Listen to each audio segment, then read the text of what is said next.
you're sitting in the car seat, right? Ross, right? Yeah. Eric, right? Melissa, right? Juan, right? Probably not Jinju. Yeah.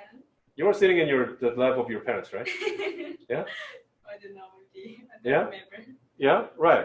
You probably sat in the car seat, right? Yeah. You can't imagine just driving a car by sitting in your parents' lap. Because why? Dangerous. Also, Overtime is dangerous. also, it's very dangerous. But she went through that That's a time. legal requirement. It's legal in this country. Yeah. So when I was coming over to this country in early 2000, South Korea was seriously considering mandating that requirement, car seating. Then what happened? If they pass a legislation mandating car seat, having children under 12 have to sit on the car seat, what kind of opportunity does it present for businesses? Sell car seats. So car seats. Now we're creating industry of car seats, right? Yeah. They decide not to. What does that mean? You know what? I made an investment, huge investment funding, and it just becomes nothing. I lost opportunity. Opportunity has just disappeared, right? So that's how legal environment makes an influence on a certain industry. Yeah, that's an example. Yeah, opportunity opens up and just disappear. I thought it was going to open up, but it just disappeared. I lost my money. Yeah, we're under the influence of that legal environment here in this America. That's why we're sitting and we're having our kids sit in the car seat. Jinju didn't have to, because she was under different legal environment. Now this is a clear case of legal environment, right? Say no to Uber. We love Uber. Who doesn't, right? We love Uber, but there are parts of country who doesn't like Uber. Why? Sexual harassment, right? Uber drivers, right? But these are not the people, not the victims, right? What kind of people are we talking about here? Taxi drivers. Yeah? They have strong political interest against having Uber, right? So they put political pressure, right? Even if, hey, Professor, I think it's still illegal because why? You have to illegalize Uber, right? Yeah, that's true. Any political action has to go through legalizing the process. But it is more of a responding to political pressure. Now, then it's more of a political environment than the legal environment. Yeah? Examples of political factors that have played huge. What is this? Cannabis. You understand that. Everybody thinks this is a chocolate or what? It's a chocolate based on, cannabis based on chocolate. Cannabis based chocolate, right? What happens in this administration? California has legislated, says just to legalize the cannabis, use the cannabis, recreational, I will stumble that one. Recreational use of cannabis. And then this administration, Trump administration says that, hey, not under my watch, right? Not under my watch. What happens there? I'm going to send the police, right? Because this is still illegal at federal level. Yeah? Is it more of a legal or is it more of a political? What do you think? No, it's just getting confused, right? You have to make a call when you're writing a paper, right? Can it be both? Can it be both? Yeah. Which one's more stronger then? If you have to choose one. Legal? Political? Legal? Political? Why political? Why legal? I want to hear both. Why political?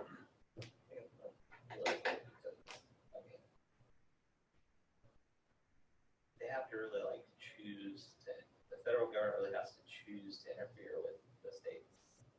So I think that's why it becomes political, because it's illegal in California, but federally it's still illegal.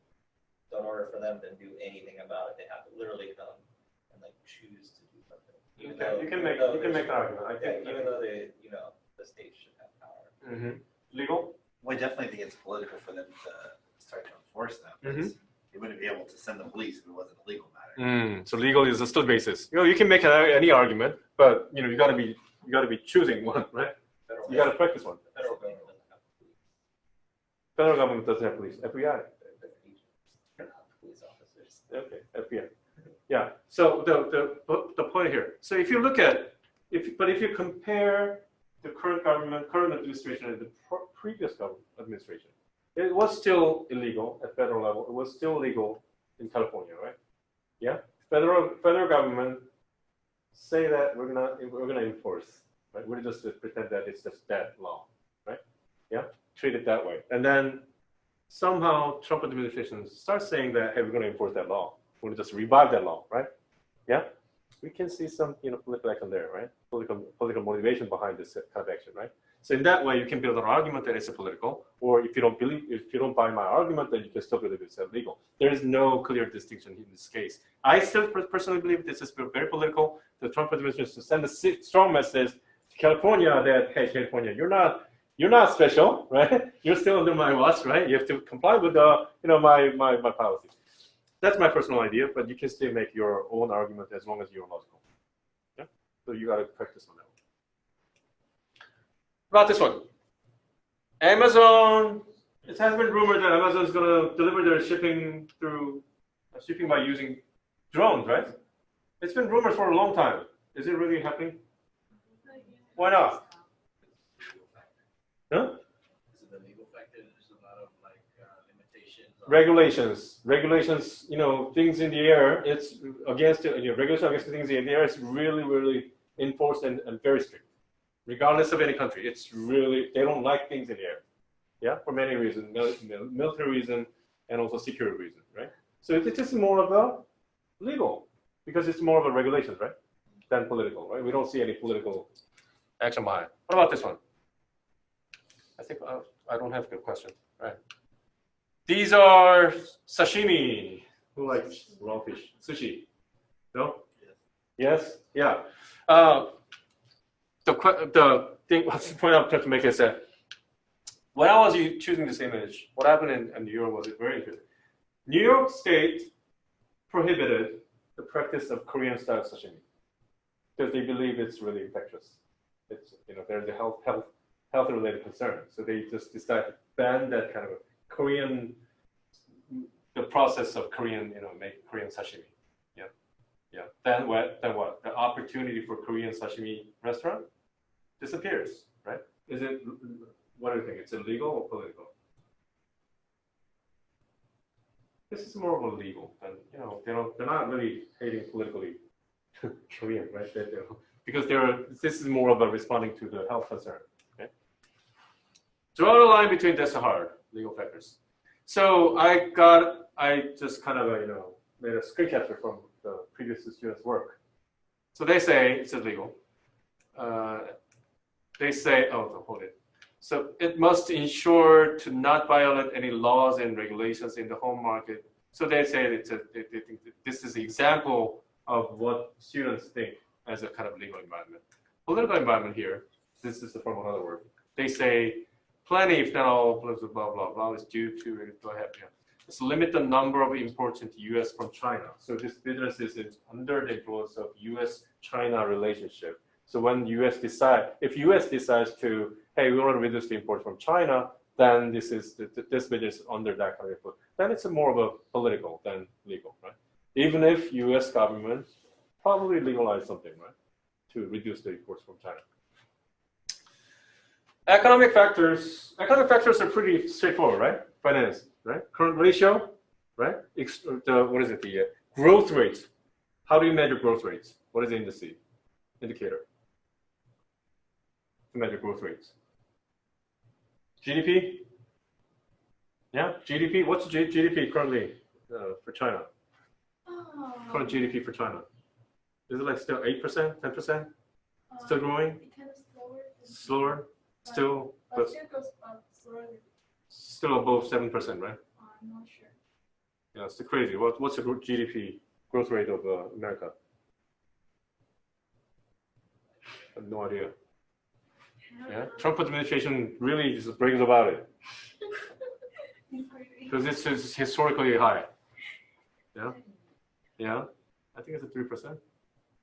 Yeah, so America, the size is really big, and the growth rate is comparing to the prior year. So the country like United States or South Korea or Japan, they're not achieving 7% growth. Right? China is a still developing country, So they're achieving like 7%, 10% growth each year.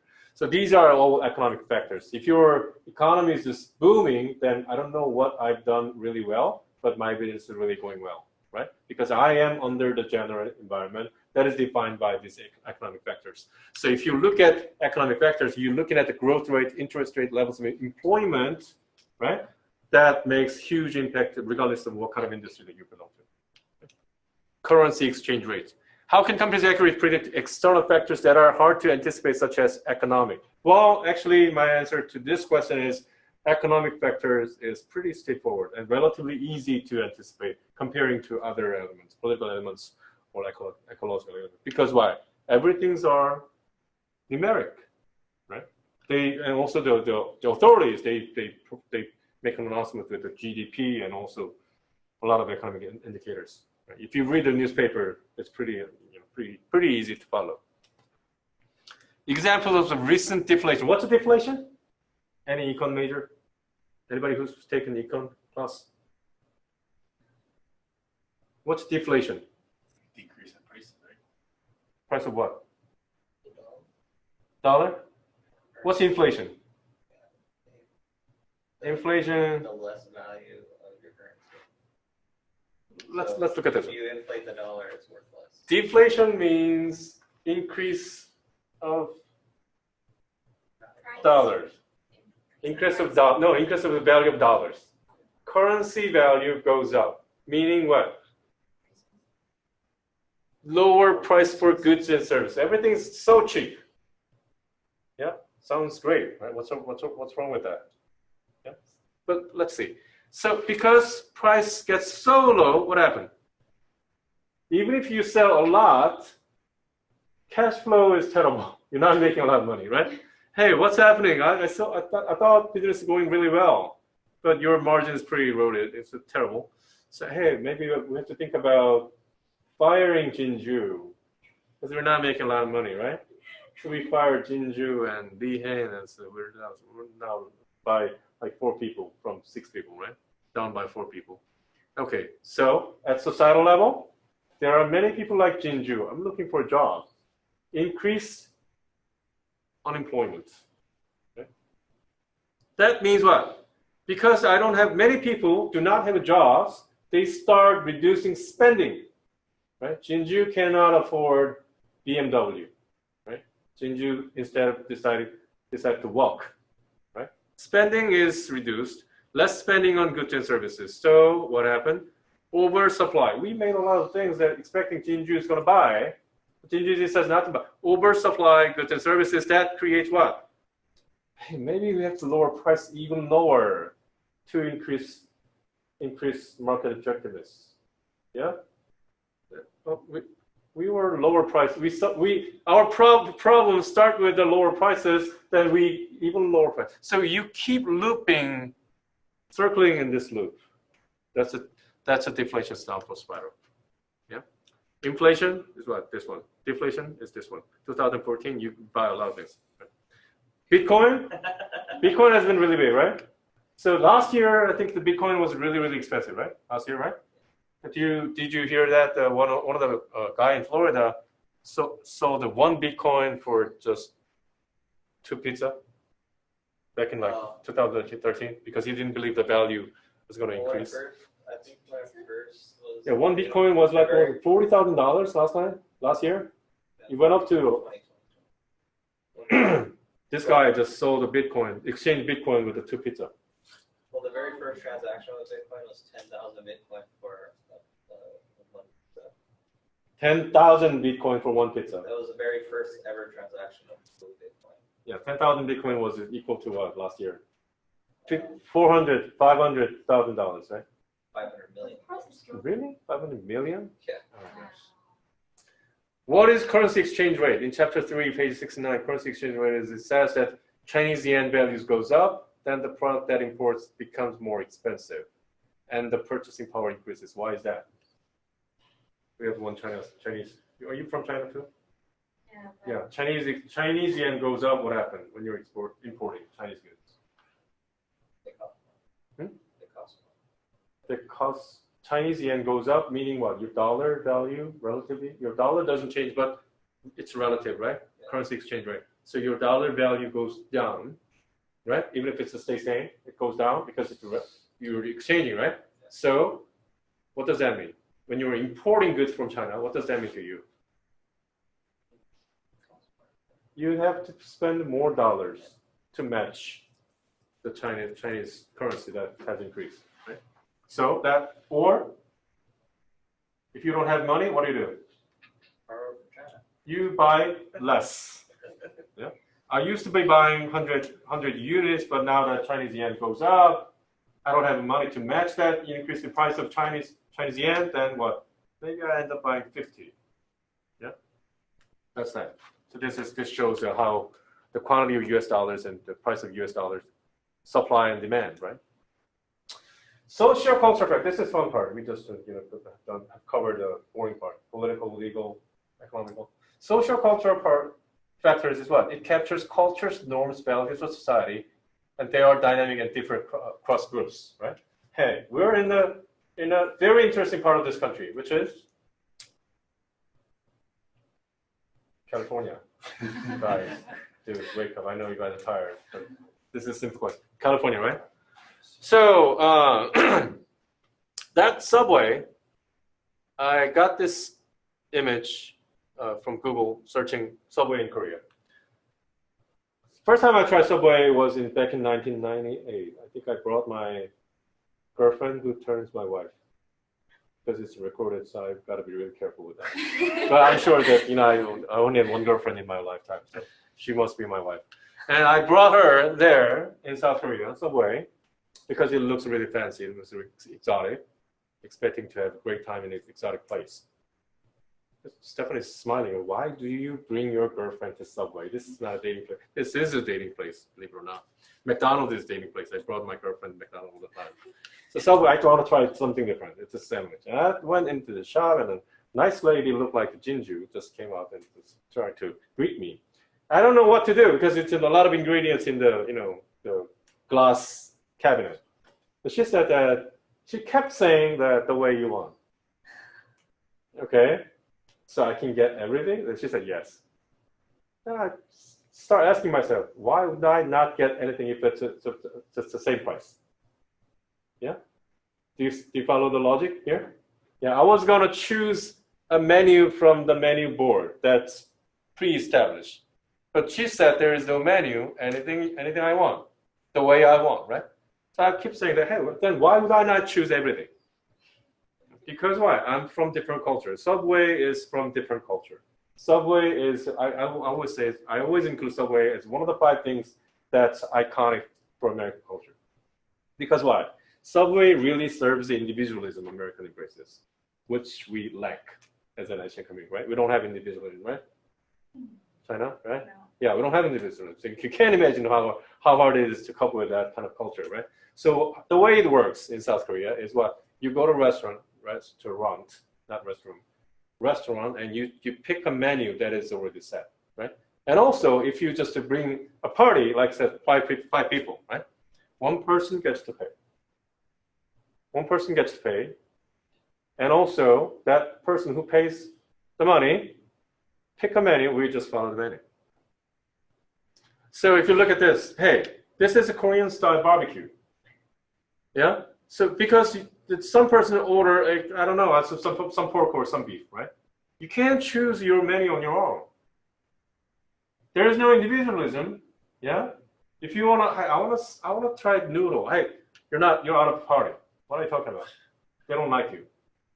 Really? This is more of a party. Hey, we're here to have a barbecue. Why do you really select your own, menu? Because we're choosing a menu for everybody.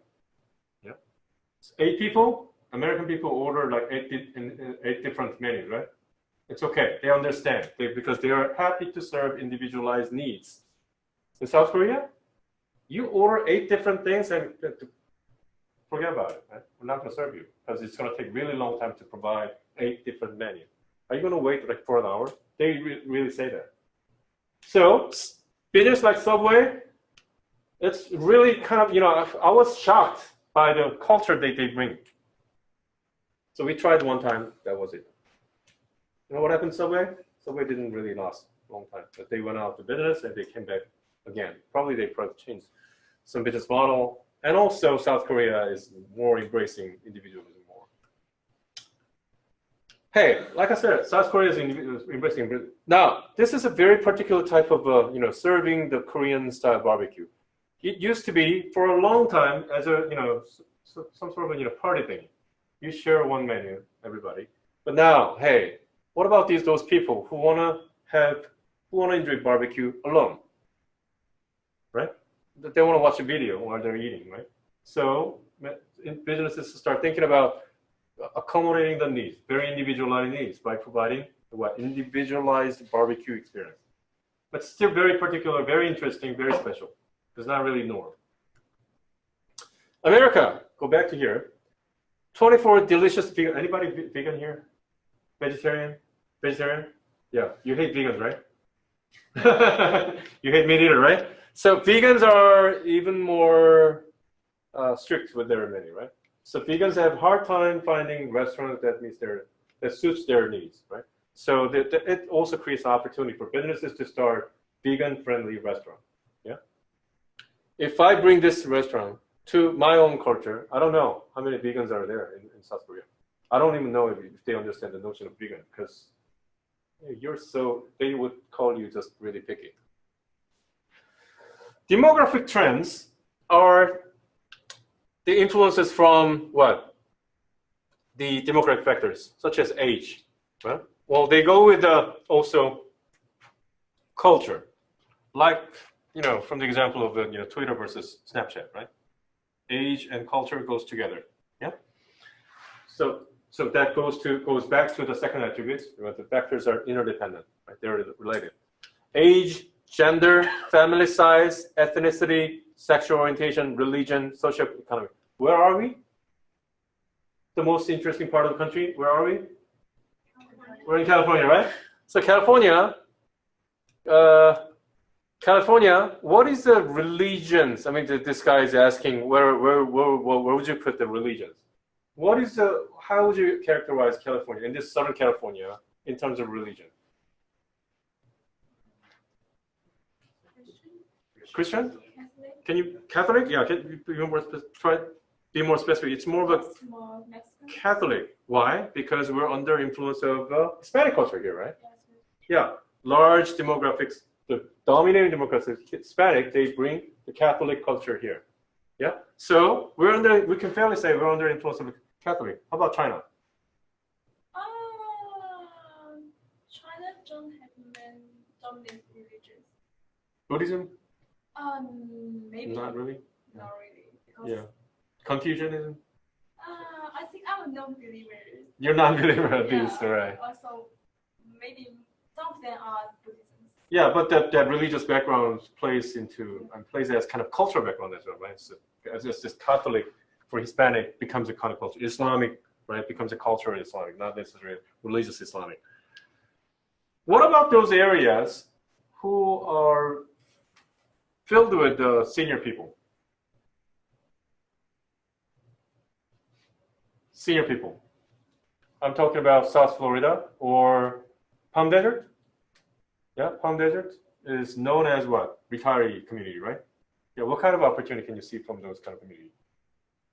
Community under the huge demographic influence characterized as senior town. They're supposedly more active than we are. They get out more and do more stuff. Oh, really? Really? That's just what they say. I don't know if it's true, but yeah, I've heard that they get out and do more. This is why we don't believe the old people, right? Yeah. So Are they really active? They do more. I guess they're more interested in the experiences than we are because we're too busy doing school stuff. Palm Desert people, they play golf all the time. We don't, right? We play golf on the phone, right? Yeah, I can see that. Well, the thing is here, the one thing that you can think about the business opportunity. Oh well, the opportunity is what? Health industry, yeah, because they have strong needs to take care of their health. Technology. They don't know technology, right? So there's an opportunity for you to teach technology or help them out with the technologies, right? Areas or regions under the influence of Islamic culture, then do you understand the halal food? The notion of halal food? Honestly speaking, I have very poor understanding. It's more. They say it's more of a processing meats, right? Yeah, I think it's like more of a processing for like kosher food. If I remember correctly, one of my other classes used it as an example too. It's like a way that they make the food like kosher. Yeah. That's all I know. Bottom line is that we don't know it, right? Yeah. But there is an opportunity to serve the needs of Islamic culture. What about this one? This is air cab. What kind of demographic element involved in this one? Rich people, right? Socio-economic class. Also, usually older generations, right? Hey, you can make an argument that hey, the children of rich family may use. You can make that argument, but we can usually associate this kind of thing with rich people and older generations, right? Yeah. I have 20 more slides, but I think everybody's tired, so I want to come back later. I'll see you guys Tuesday, right?